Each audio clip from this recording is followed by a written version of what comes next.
Howdy, I'm Jammer.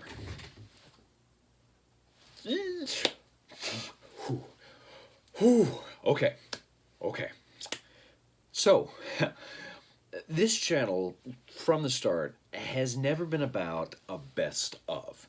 When you see, or at least when I observe, a lot of YouTube channels that are specifically oriented towards sort of breaking down or reviewing comics, it's pretty much a lot of the same stuff. Hey, there's this cool book called the Book of Genesis. This is what this is about, and I give it 4 out of 10 because of this reason and this reason.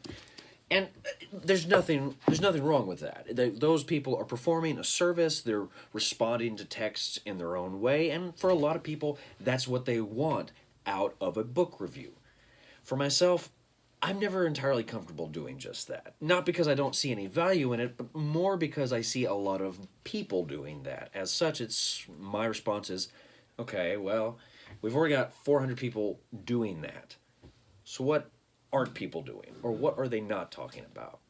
So when it comes to this channel, I didn't want this to just be a series of best ofs of, okay, we're doing Watchmen this week, and this week we're doing Saga, and then this week we're doing Mouse, and this week we're doing Uzumaki, and this week we're doing... No. I have every intention of doing all those books at some point, but again, it's more about observing, one, my particular reading habits, how works have impacted me, and then trying to just understand the medium of comics as an art form, and argue again to my last breath that comics are art, and have the ability to be art, to communicate ideas, to communicate and share feelings, to create moments that are sort of everlasting in our minds and our imaginations. And so that's why I'm really excited today, because today's book is a book that I have read well over 8 times, and it's a book that I have read a lot over the course of my life. And I've wanted to do it and talk about it here on this channel ever since the first video, but I didn't feel ready at the start. But I feel now that I've got the general rhythms of what this channel is, I feel like we can start tackling it story by story by story by story, book by book by book. What am I talking about? You might have guessed already. Sandman Volume 1, Preludes and Nocturnes. I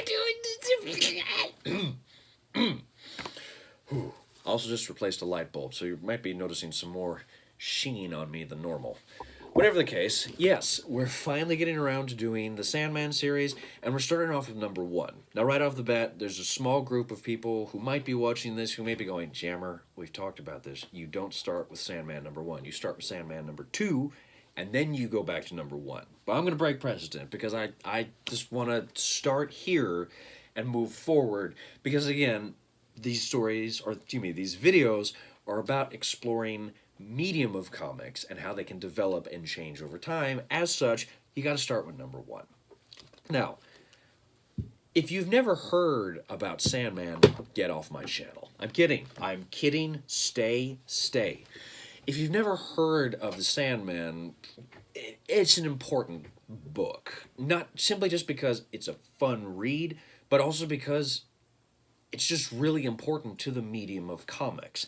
The book appeared originally, I believe, in 1991, or at least the tail end, yes. Well, hold on. Oh, no, excuse me, 1988. So we're talking about the tail end of the 1980s. Now, when we talk about that particular time period in comics, we have to realize that comics had been going through a kind of, not renaissance per se, but had been going through a pretty solid decade at least. 1980s had seen the rise of authors like Alan Moore. We had seen the rise of like Sin City Comics and Batman The Dark Knight Returns by Frank Miller, and that had done tremendous amount towards the medium. We were beginning to see the graphic novel really beginning to sort of set its bones as a structure in terms of comics. We were seeing so much creativity.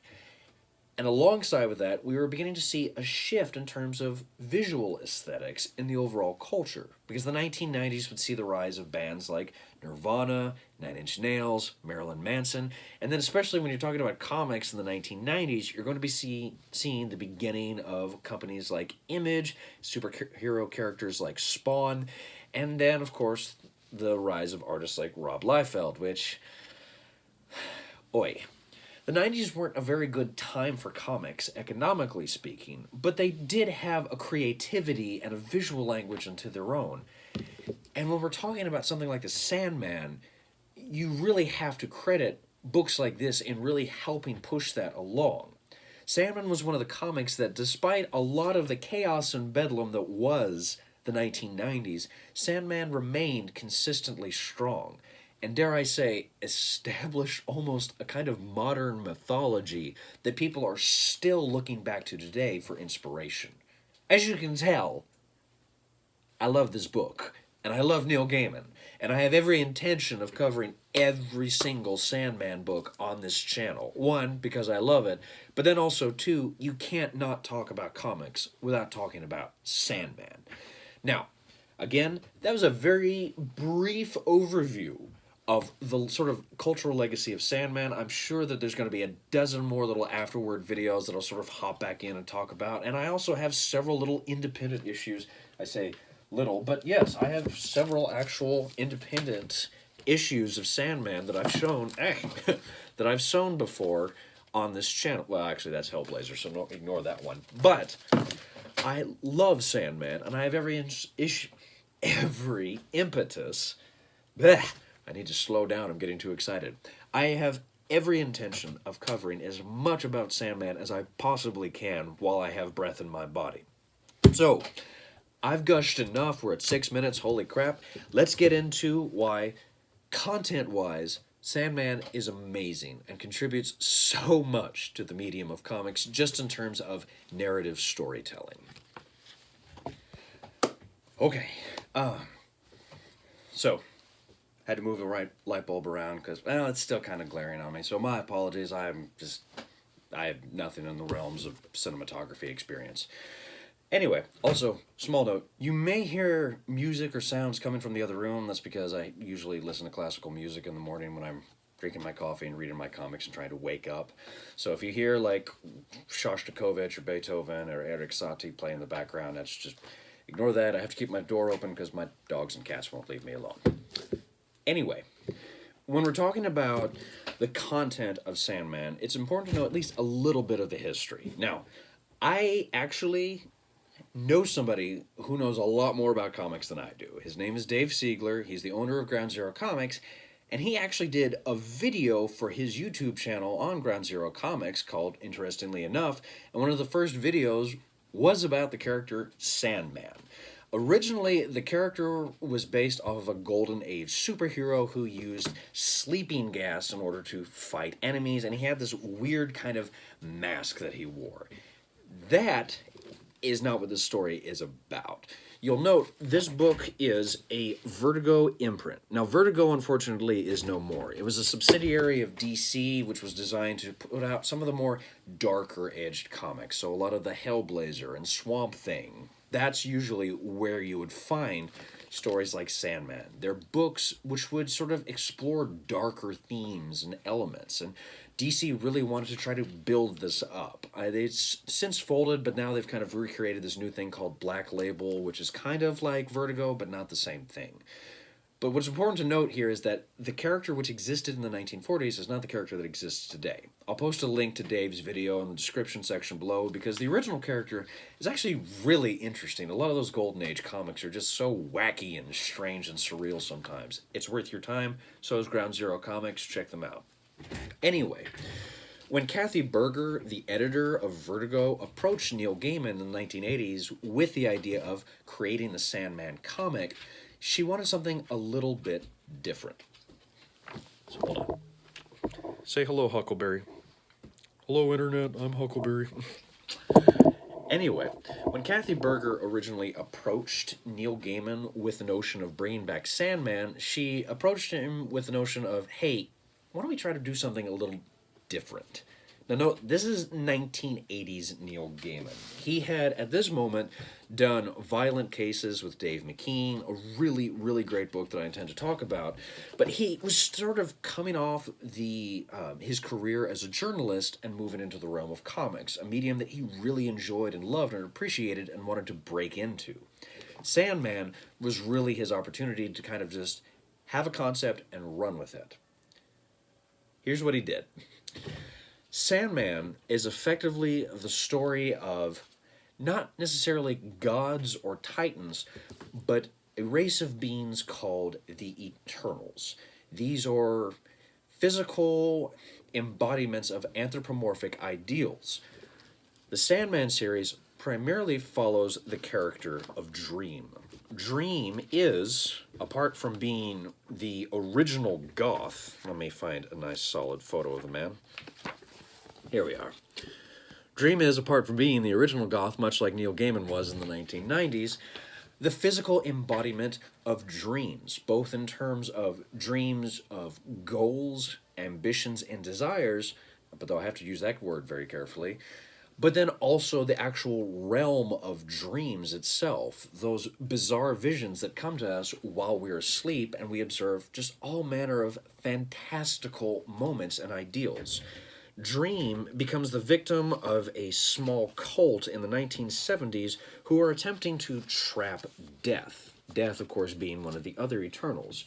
You'll note right off the bat this little circular structure. Again, the ritual was designed in order to capture Death so that no one need ever die, but instead they managed to capture Dream. Dream remains contained effectively in that sort of circular disc for close to about a century. And in that time, he becomes bitter, weak. The original tokens that he had with him when he was captured are taken by the secret society and then eventually sort of dispersed as it eventually sort of crumbles upon itself. Now, Dream eventually escapes from the disc itself and performs a kind of retribution upon his captors, specifically the punishment of eternal waking. Now, what is eternal waking? Well, have you ever had a nightmare where you're having one nightmare and it ends, and then you wake up and you're like, oh God, what a horrible nightmare, I'm glad it's over. And then you realize, oh God, it isn't over, and it's never going to be over for all of eternity. Issue 1, in a nutshell. But this is important, because again, at this moment, we're not dealing with a kind of superhero identity. We're dealing with, effectively, again, for lack of a better word, my cats are fighting in the garage. We're dealing with a god. We're dealing with an organism which transcends humanity. And that, from afar, should not be an approachable character. Yet, it's the strength of Neil Gaiman as an author in the fact that Dream becomes a figure that, even if we don't necessarily find him very approachable, we still find him rather interesting because of his struggle and his desires.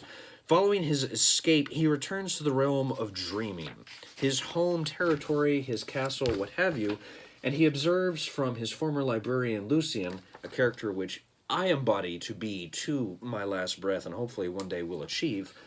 But he returns to his homeworld and discovers that it is in shambles. He's lost his tokens, he's lost his kingdom, he's lost his ability to reign over the realm of dreams, and so he begins a kind of odyssey, working his way back to gather his helmet, his bag of sand, which allows him to sort of manipulate dreams, but then also to sort of manipulate reality, as it were. And then a small ruby which contains a piece of his actual magic power, and then also, for lack of a better phrase, a piece of his soul. Now, one of the first places he goes is to Birmingham, England, I believe. London, where he meets a little fellow by the name of John Constantine. You might have heard about him. If you haven't, John Constantine is, for lack of a better phrase, a kind of crafty wizard-esque character who sort of moves about the DC universe. He was originally featured in Swamp Thing by Alan Moore and then eventually just developed into a fan favorite unto himself. John Constantine helps Dream as he tries to get back his sand, and then after that, Dream goes to the realm of hell in order to get back his helmet. Now, this story is probably one of my favorite stories in the entire run of Sandman, largely because at one point Dream discovers his helmet is being held by a demon by the name of Corazon, and in order to get it back, he has to play a game of wit.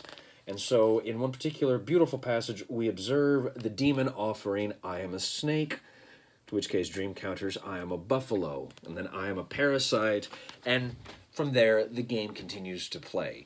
I'm not going to spoil anything because, again, you really need to read the story in order to feel its power. But as Dream travels through hell, you begin to sort of really see what Neil Gaiman is doing in the story. He's exploring so many different avenues in terms of mythology because he touches on John Constantine, the realm of magic. He goes to hell, a realm which in the DC universe is complicated because it is, on the one hand, a sort of reality unto itself, but it also touches into the realms of Judeo-Christian realities.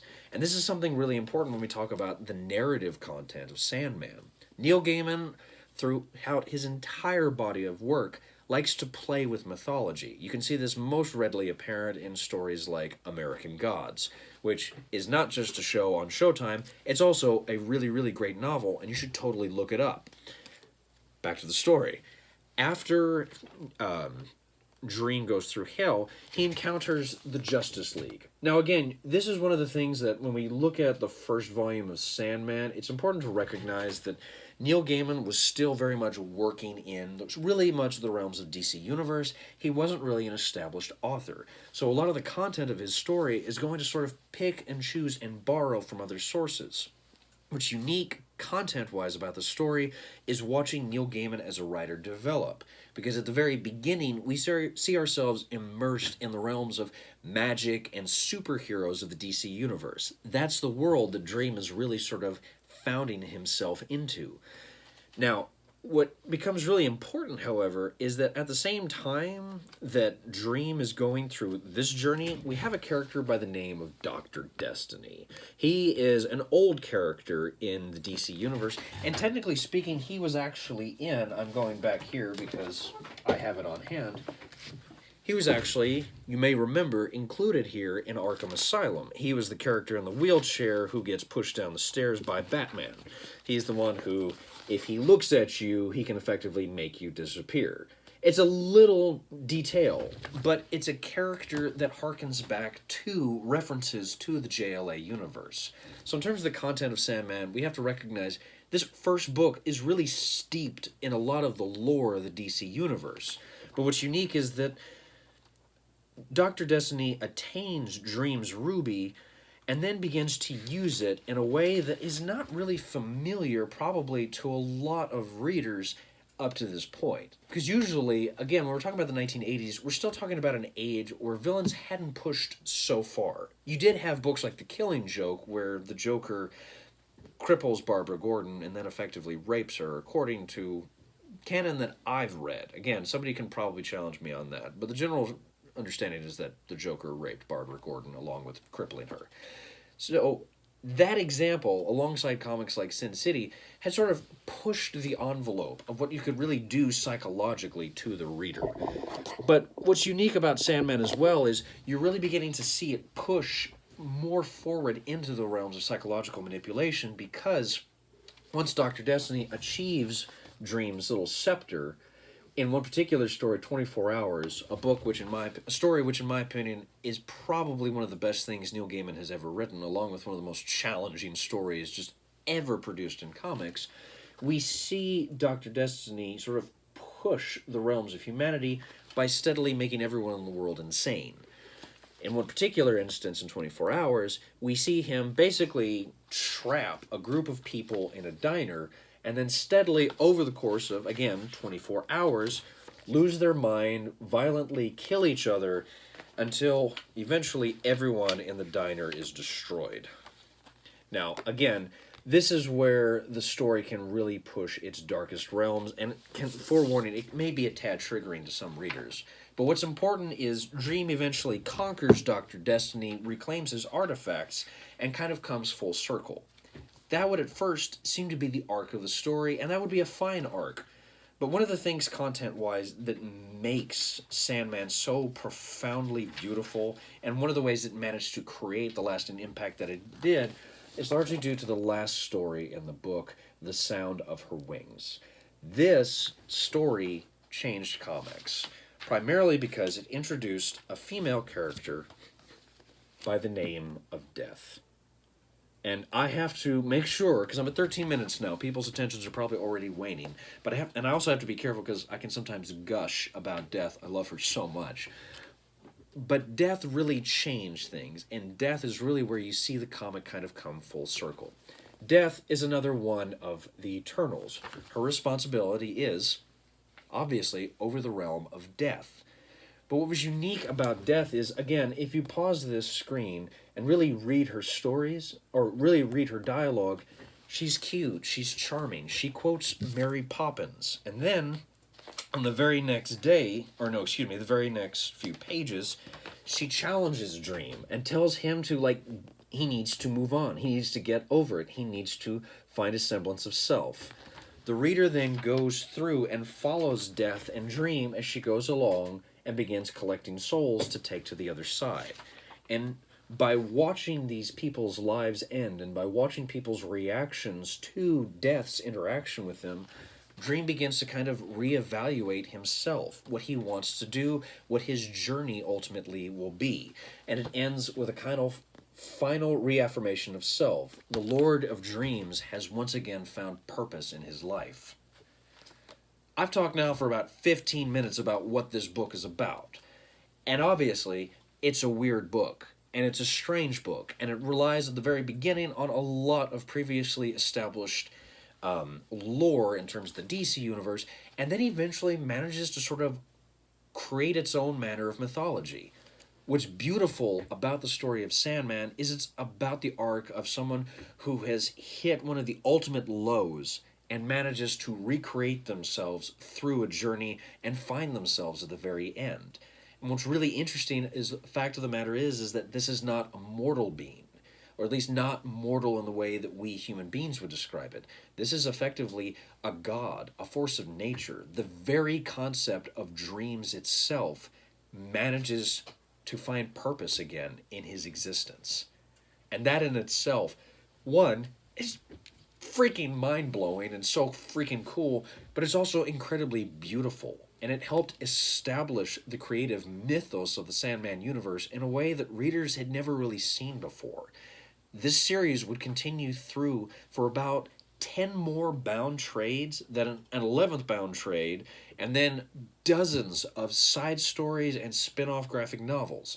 When I say that this story created a new creative universe, I mean it, honestly and truthfully. The Endless, as they are known, the Endless, not the Eternals. The Eternals is a different footnote that. The Endless created a kind of new mythology for readers to sort of absorb and appreciate. And it's because Neil Gaiman managed to make the story of the very concept of Dream itself seem like a character and be a character that we honestly cared about and wanted to see succeed, speaks to the strength of Neil Gaiman, not just as a writer, but as an artist, period. Because at this moment, we are following our concept of what a dream can and should be through a narrative arc. And so in terms of content, the Sandman Volume 1, Preludes and Nocturnes, offered readers everywhere a new opportunity for expression, or at least a sort of reevaluation for the opportunity of expression, because now not only are the realm of dreams available to create, but the very master of dreams we're able to create and play with. And so, looking at the content of Sandman, I can't say enough about how wonderful and inspiring this book is. And I should probably stop now so that we can get to the form of Sandman and why that's just as amazing as the content itself.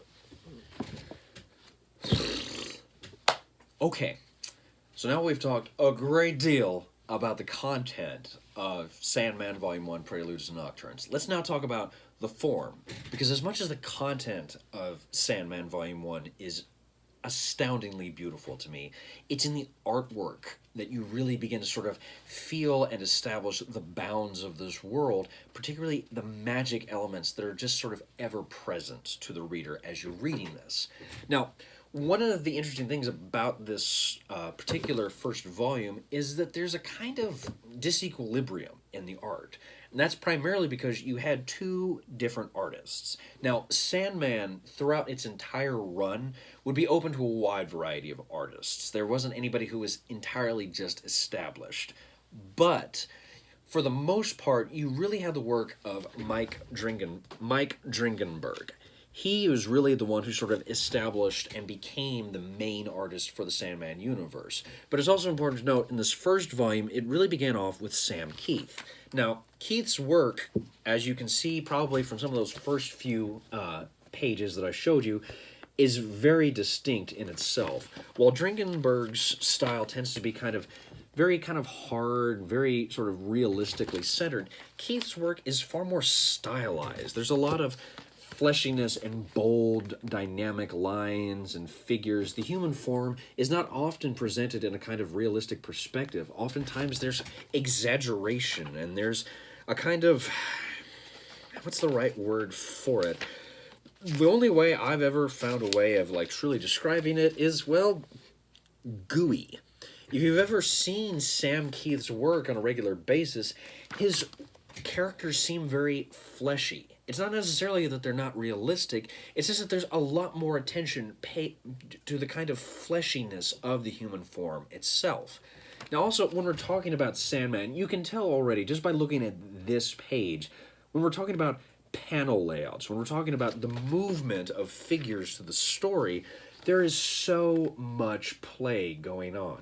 And the strength of this first volume is the fact that you have basically two figures, or at this point, really three, because you had Gaiman, Kieth, and Dringenberg working together until eventually Sam Kieth left the project. On good terms. He just didn't feel like he was really doing what the book needed to do. But you can see there's an overwhelming sense of play and possibility in this story. Looking at this long page, full page panel, and then looking at this panel as well, you'll note here the curved edge of this panel, sort of heightening, again, the notion of the circle, which is going to contain Dream for over a century. And then if you'll note here as well, these panels on the exterior, or these two panels, or numbers, what are those? These four panels here are curved along the edges, further establishing the notion of the circle that is going to dominate the character of Dream. That's a little trick, but it's important, because again, Dream's captivity is absolutely everything in this early story. On one particular page later on, we see through Dream's eyes the figure of the leader of the cult as he's going down to try to interrogate Dream and threaten him. And again, it's 6 panels. It doesn't seem terribly significant in and of itself, but the fact that he does this entirely through a warped perspective within the confines of the sphere itself is a nice rhetorical trick, because we're observing at that moment what Dream is observing. And alongside of that, we begin to sort of feel his containment and his isolation. So that as the story continues, and as his story continues, and we still see more and more of these figures pass through his life, we set a real feeling for the passage of time. So that by the time the cult leader's son has become an old man, we're really feeling how long Dream has been contained within this universe. It's a little trick, but it's a good one, and it's a really solid one at that. Now, Keith's artwork as well is really important when it comes to establishing the realms that Dream and the sort of creative universe that Dream inhabits. So if we say, look at the castle of Lucifer Morningstar, this is, again, the word gooey comes to mind, and I think it's keen, because Sam Keith's artwork is really arranged. It almost a lot of times feels like just piles of meat clustered around the page. But that's important and very, again, aesthetically fitting, because we're dealing with the realms of hell. We're dealing with the destruction of the body, the manipulation of the human body, the torture of the human body in the realms of hell. And Keith is the perfect artist for that, because oftentimes in his work, he manages to sort of explore the grotesque and the unnatural in a really beautiful fashion. So especially when you're looking at the games of hell or even just Dream moving through hell and seeing all the beautiful, wonderful demons that he's able to construct in the story. Sam Keith's artwork is really solid in establishing the visual rhetoric of what hell is, and then ultimately what it's going to be in the future, because Dream will eventually return to hell in a later book, and I cannot wait to talk about number 4. But, let's pull back before I geek out too much. Now, again, one of the stories that I think can sort of continually impacts me the most in this first volume is 24 Hours. And anybody who has read The Sandman will tell you that 24 Hours is a hell of a story. Like, you really, really have to be ready for it because it will hit you really hard. The setup of 24 Hours is honestly very Twilight Zone-esque, and I don't mean that in a pejorative fashion. You basically just have a group of characters who've been thrown into a situation and then effectively are just being slowly tortured and tweaked with by this figure who is, for lack of a better phrase, a kid pulling wings off a fly. But formally speaking, what's interesting about 24 Hours is the claustrophobia of it and the way he's able to use the panels to heighten elements of the dramatic tension. Now, each part of 24 Hours is broken up hour by hour by hour. And oftentimes you'll see here, hour 9, conflict he decides reveals character. This whole top part of these 2 pages is hour 9. The next section of the page is hour 10. Hour 10, they love him. And so everything in this aisle of hour 10 is going to be the beautiful adoration of Dr. D, to the point that one of the characters will sever off their own finger and offer it to him as a kind of triumph or goal. Hour 11, he catches up on the news, and so all the panels here on the bottom row are going to be about what Dr. D's spreading influence and magic is doing to the rest of the world. This is a nice little trick, and it works thematically and rhetorically because the reader is left sort of following hour by hour by hour, so that by the time when you get to, say, hour 17, Confession and Penance, you're used now to the structure. Hour 17, Hour in Penance, entails one of the truck drivers detailing to the diner, or the waitress at the diner, that he effectively raped her son in prison, and he's confessing this while she's nailing nails into his hand. By this point, you're at hour 17. The reader, like the figures in the story, have been sort of twisted and turned and contorted. And just as so, the panels are arranging that, just furthering our dramatic tension and furthering us along deeper and deeper into the insanity that is taking these characters. But one last thing that I think is really important, and that's, of course, the story, The Sound of Her Wings. Now, there's, honestly, every single page of this book is glorious and beautiful. But one of the things that I think is so beautifully, deceptively simple is the introduction of Death herself. Because at first, you see Death just kind of like feeding the birds, and we get a little bit of the world around him. But it's when Death arrives that everything kind of just disappears around them. And you see just brother and sister sitting on the steps, feeding the birds and talking. She just doing most of the talking, telling him about Mary Poppins, asking him what he's doing.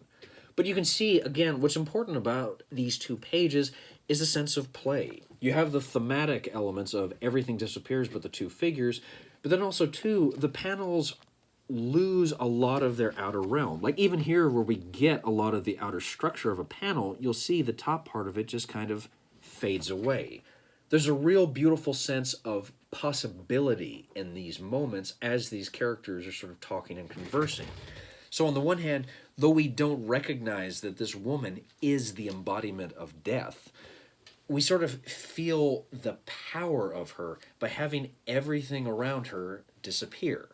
One of the things that's most uncomfortable about not just the concept of death itself, but the reality of death is the fact that it's absence. Our lives are composed of substance, whether we recognize it or not. It's small material things like the lucky cat that's been staring at me the whole time this video is playing, the graphic novels that sit next to me, my little sister's Nintendo DS that's been sitting here for months now. These small little material realities make up my world, but in death, there is nothing. There is an absence. And so what's beautiful, really profoundly beautiful to me, is the simplicity of this page.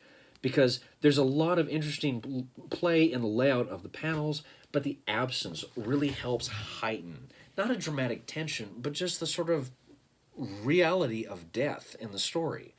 But what's unique about it is where in previous representations of death, whether the idea or the character of death, that absence is often seen as something horrific.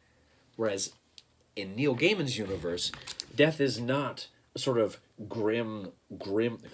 She is not a grim reaper carrying a sickle and wearing a black robe. She's just a young woman wearing an Ankh necklace who watches Disney movies like Mary Poppins, who laughs, who appreciates life, who tells jokes, who's willing to, call you out on your crap. And in one particular instance here, when they're talking to the sort of comedian, she's offering a kind word, saying, I think you were really funny. I think she's really sweet. This is an image of death that is so beautiful and profound, and exactly the kind of figure you would hopefully want to see when you die. And so again, formally, what's really beautiful to me about Sandman is there's a continual understanding that the art is going to impact the writing. Neil Gaiman can write death as a sweet, kind woman who has an intense passion for life, ironically enough. And her presence, while it does sort of seem to sort of sap all of existence and reality around her away, we find a comfort in the fact that, at the very least, she's there. And that, to me, is probably one of the most moving and beautiful moments of the entire work, and reason alone why Sandman, thematically and formally, is just a beautiful gift to the medium of comics. And I'm going to stop before I start tearing up, because I'm almost about to legit cry now. Okay, so, yes, formally, Sandman is brilliant and amazing and beautiful and so worth your time. So let's do the final hurrah and call it a day. Okay, so, Sandman Volume 1. There's nothing more to me to be said. This book is beautiful, truly, truly beautiful. It is a masterwork of writing and artwork that manages to slowly, and sometimes awkwardly, to be fair, establish a new mythos for a modern and contemporary reader, but in doing so gives new readers an opportunity to reconsider ideas like dreams and destiny and desire and, dare I say, death, and recognize it not merely as empty concepts, but in fact words that can potentially possess character, idea, and form. And then visually, though it does struggle a little bit in the fact that you have two artists that sort of switch places right in the middle, either way, the artwork does manage to slowly build the universe of Sandman and establish a visual language that is going to continue throughout the remainder of this amazing comic series. I'm not going to say too much more because I've already said so much already, and if you're still watching at this point, holy crap, you have amazing patience. Bravo, bravo, bravo. Let's meet up in life sometime so I can buy you a beer and thank you. But seriously, Sandman Volume 1, Preludes and Nocturnes, it is awkward because it is, again, the first work of an author who's trying to really establish a new story. But even in its awkwardness, it still manages to win over an audience and demonstrate the power of the concept of ideas and dreams and show you what is possible in this medium. So, read Sandman. Worth your time. Whew. Thank you for watching. Seriously, thank you so much. I did not mean for this video to be so long, but like I said, I can gush about this book for days. I haven't even said all the things I wanted to say about it, but I'm just going to stop right here before I waste any more of your time. So thank you so much for watching. Please like, share, and subscribe. All that jazz and claptrap. It helps me know that you like these videos, that you want to see more. As always, too, I have begun a Patreon in order to help this channel as well as my artwork outside of this channel. There's a link tree in the About section where you can go to Instagram, see my art. I think I have my Twitter page on there as well. If not, what have you. But any and all help you would be willing to offer me, I would appreciate it immensely because it will help me keep making these videos and keep being able to afford comics and talk about them here on the show and being able to keep making art, which is all I want to do anyway. When it comes to Sandman, When it comes to Sandman Volume 1, again, this is a bound trade, so we have to recognize this is a collection of individual issues, like I showed you earlier, and they've all run away from me at this point. Oh, no. Yeah. This is, before anybody asks, no, this is not an original #1. It's a reprint, which sucks, but you know what? Whatever. But you can find original issues of Sandman comics, usually in a lot of the back issues of your local comic book shop. Check them out, and don't just buy them so you can resell them on eBay, because that's just a dick move. Buy them because you want to read comics, because comics are cool. But Sandman Volume 1 is available in individual issues. If you can't find it there, they've actually done, I believe, a 30th anniversary issue recently that is just gorgeous, and artwork by Dave McKean, as always, and that is worth its weight in gold. So go to your local comic book shop. I guarantee you they'll have Volume 1 in a bound trade. If they don't, they can order it for you. If they can't, or if they don't, always try your local library as well, because again, Sandman and Neil Gaiman loves libraries, so most librarians will purchase everything Neil Gaiman writes. If they don't have Sandman, just ask for an interlibrary loan form. They will be happy to help you out. My stomach is rumbling like crazy right now, so I need to stop. So with that, good luck reading Sandman. I hope you enjoy it. Thank you so much for your time. I tremendously appreciate it. Go read some comics.